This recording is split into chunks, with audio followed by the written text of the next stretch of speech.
Hey, Perry from Unga Guitars and Unga School of Guitar Making here. I am working on another layout for an upcoming build. And as you can see here, it's not an optical illusion, this is a multi-scale. So what I want to point out here is this is a 6-string guitar. So I have a longer scale on the bass side because the idea is I want the lower register to, if you're going to tune down, I want to keep tension.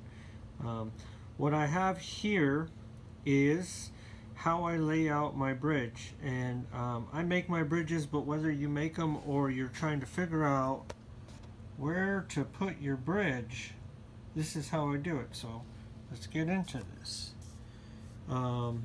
This line right here, this first pencil line, this is my scale length. So what I've done here is I lay out my long scale first, and you can see this line right here. This is the edge of the fingerboard. I make sure to extend it back past the bridge.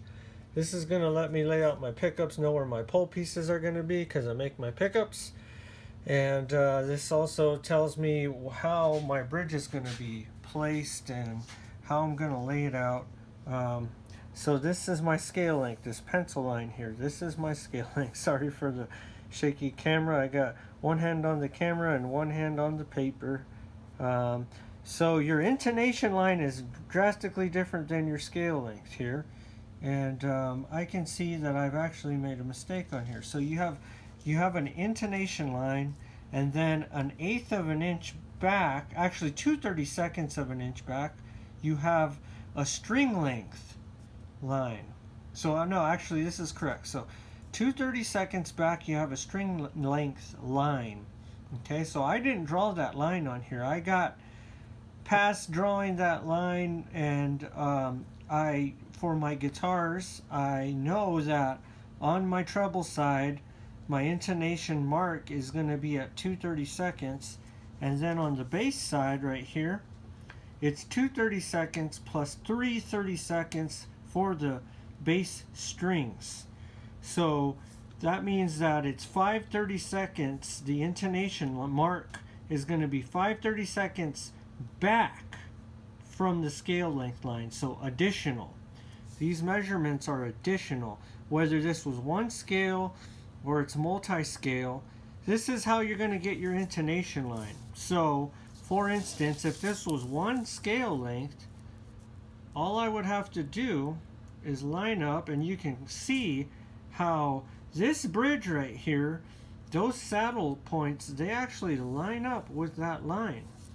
And it'd be the same way if you were doing a wraparound bridge, especially, you know, maybe one of those lightning bolt non-adjustable wraparound bridges. I use those all the time because I know where my intonation line is. I can line those lightning bolts right up on that, and the only adjustment that I'm ever going to really have to make is for string gauge, and that'll be to back this bass side off. Usually the treble side, it's not enough of a difference to have to move the treble side.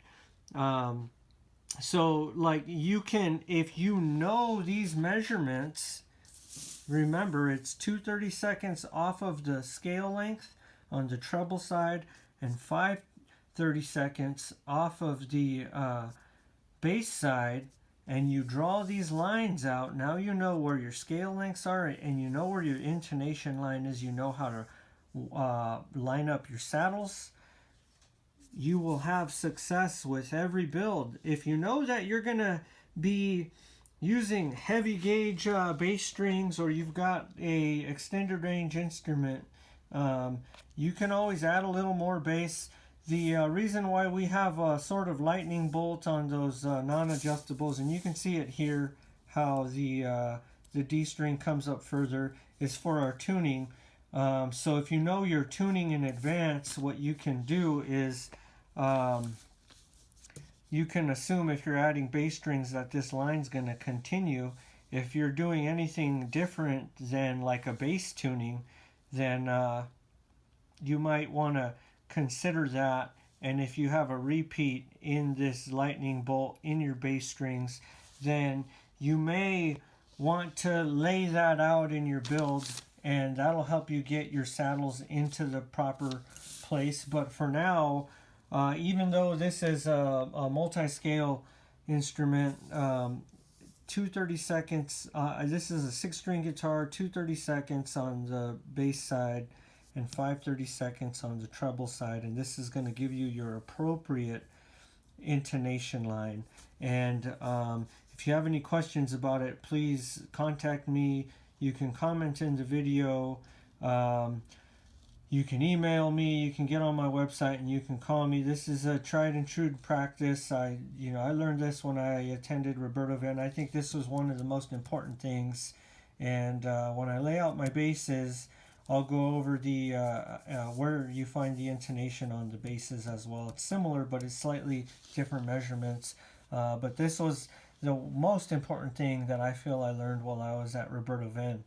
And I've used this throughout my whole luthier career, so over 20 years, and every one of my builds has been successful.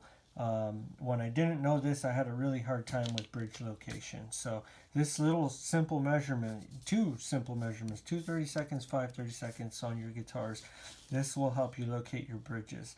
I'm Perry from Unga Guitars and the Unga School of Guitar Making. I look forward to seeing you in the next video. Bye-bye.